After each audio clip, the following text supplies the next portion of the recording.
Terima kasih pimpinan atas kesempatan yang diberikan kepada kami. Rekan-rekan senior-senior anggota Komisi 3 yang saya hormati dan saya sayangi, Jaksa Agung dan jajarannya yang saya hormati.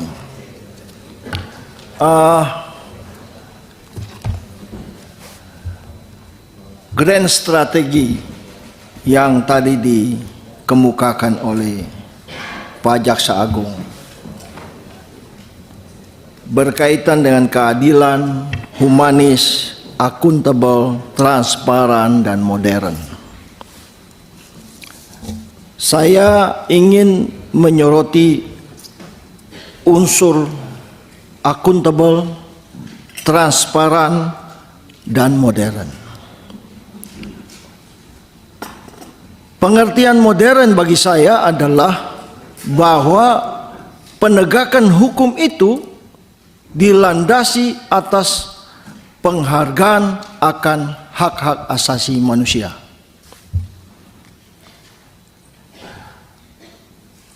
Profesor Dr.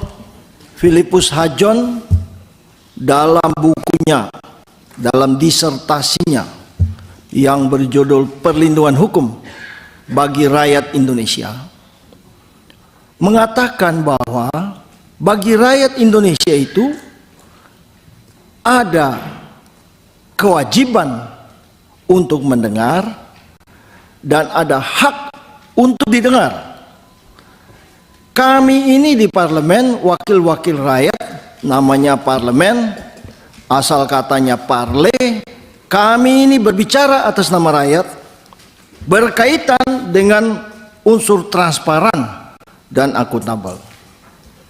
Pimpinan yang saya hormati, saya hanya menyoroti dua peristiwa yang ada kaitannya. Kali ini izinkan saya berbicara lebih teknis, sehingga ini bisa masuk kepada persoalan yang sebenarnya menjadi akar masalah yang sering dan sekarang lagi gencar ditanyakan oleh warga masyarakat. Ini tidak lain dari kasus Tom Lembong, Bapak Jaksa Agung yang saya hormati. Kenapa demikian? Berkaitan dengan impor gula ini, Peraturan Menteri Nomor 527 tahun 2004, peraturan kemudian diubah dengan Peraturan Menteri Nomor 117 tahun 2015, membagi gula itu dalam dua bagian. Nah, ini saya mau menitik beratkan di sini, Pak Jaksa Agung. Gula kristal mentah dan gula kristal putih. Ini dulu. Ya. Kemudian di tahun 2015-2016, ya, saya mau mundur sedikit Pak Jaksa Agung, pimpinan. Di tahun 2004, mulai dari tahun 2004 sampai dengan detik ini, negara kita tuh selalu impor gula, tidak ada surplus gula. Data yang kami punya adalah bahwa negeri kita itu mulai impor gula sejak dari tahun 2004 sampai dengan detik ini. Baik itu gula kristal mentah dan gula kristal putih. Nah, di tahun 2015-2016 kita itu mengimpor 5 juta ton gula kristal mentah. Nah, kemudian Pak Tom Lembong ini memberikan persetujuan impor 105 ton. Itu kurang lebih tidak lebih dari 10%. Di depan sudah kami sebutkan bahwa Pak Jaksa Agung menitik beratkan kepada akuntabel dan transparan dalam rangka penegakan hukum. Masyarakat itu bertanya-tanya mengenai kasus yang terkait dengan saudara Tom Lembong ini. Tadi sudah disinggung oleh rekan kami dari Partai Gerindra bahwa jangan sampai masyarakat itu bertanya-tanya bahwa rejim ini membalas dendam. Kami dari Partai Golkar tidak ada kaitan dengan saudara Tom Lembong, tapi kami mempunyai kepentingan, Partai Golkar mempunyai kepentingan agar pemerintahan Pak Prabowo dan Gibran ini dapat berjalan dengan aman, tertib, stabil, dan mengutamakan penegakan hukum yang berkeadilan, modern, seperti yang sudah Pak Jaksa Agung sampaikan. Tadi di depan saya sebutkan, Pak Jaksa Agung yang saya hormati, Peraturan Menteri baik 257 tahun 2004, Peraturan Menteri 117 tahun 2015 terkait dengan gula kristal mentah itu tidak perlu izin,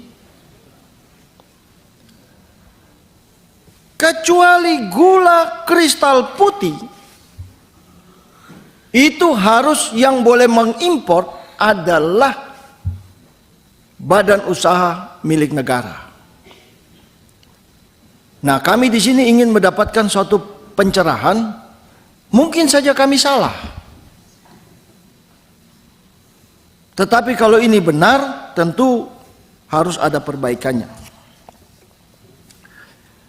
Kami terus terang melihat bahwa di dalam rangka untuk memenuhi kebutuhan kekurangan gula, data yang saya punya adalah impor 105 ton itu pada saat menjelang Lebaran.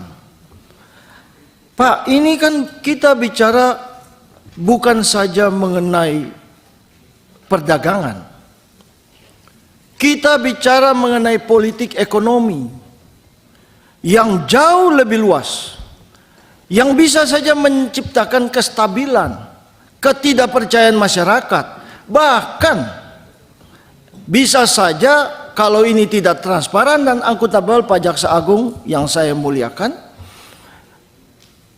saya ini agak berpikir agak sedikit ya kurang, ya mungkin saya salah Pak Jaksa Agung.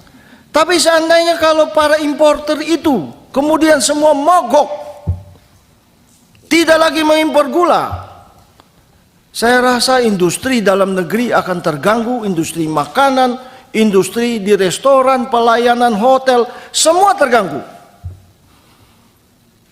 Penegakan hukum itu harus dilihat dalam wilayah yang jauh lebih luas. Nah, kami kemudian di dalam hal seperti ini, Pak Jaksa Agung, pimpinan yang kami hormati, yang kami sayangi, kami mengusulkan ini dalam rangka supaya membantu juga pihak kejaksaan. Kami minta untuk membentuk panja untuk mendalami kasus ini.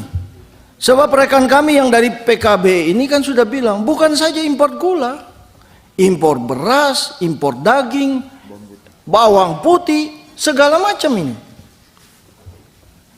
Sekarang pertanyaan saya adalah begini, apakah kita ini mau menjadi negara hukum yang modern? Atau kita mulai kembali seperti ini? Ya kan? Pertanyaan kasus timah misalnya, hukumannya cuma 2 tahun, 3 tahun, 4 tahun, berapa tahun lagi juga kita tahu. 300 triliun ya, atau berapa? Kami tidak mengikuti, mohon maaf. Nah ini kemudian, tadi saya di depan saya mengatakan ada 2 peristiwa Jaksa Agung yang saya hormati dan saya sayangi. Kemudian timbul lagi itu kasus jam tangan itu Jaksa Agung. Saya minta untuk ini diselidiki karena di medsos-medsos itu sudah keluar rumah yang bersangkutan itu. Ada di mana itu? Di Hang Lekir atau di mana? Ya tadi rekan kami di belakang Pak Rudianto Lalo itu, kalau saya biasa panggil dia rudal Pak. Memang dia suka merudal orang itu Pak. Sudah sebutkan bahwa kalau kita menyapu ruangan ini dengan sapu kotor, bagaimana bisa kita membersihkan ini? Kami kasihan kepada Pak Jaksa Agung. Oleh karena itu kami mohon Pak untuk menindak. Tadi rekan kami dari PKB menanyakan mengenai Papua. Saya ini mewakili masyarakat Papua Tengah Pak. Ya, kami mengusulkan agar jaksa-jaksa yang baik, ya, teristimewa putra-putra daerah, mohon dipromosikan Pak. Kesimpulannya, saya minta kepada pimpinan yang saya hormati, agar kalau memang kasus ini tidak cukup kuat buktinya, ya coba diselesaikan dengan baik. Dengan sama sekali tidak ingin mencampuri tugas pokok kejaksaan, tugas dan kewenangan kejaksaan. Agar kita semua dapat menjelaskan kepada masyarakat apa yang terjadi di belakang ini. Saya rasa demikian. Terima kasih pimpinan. Terima kasih Pak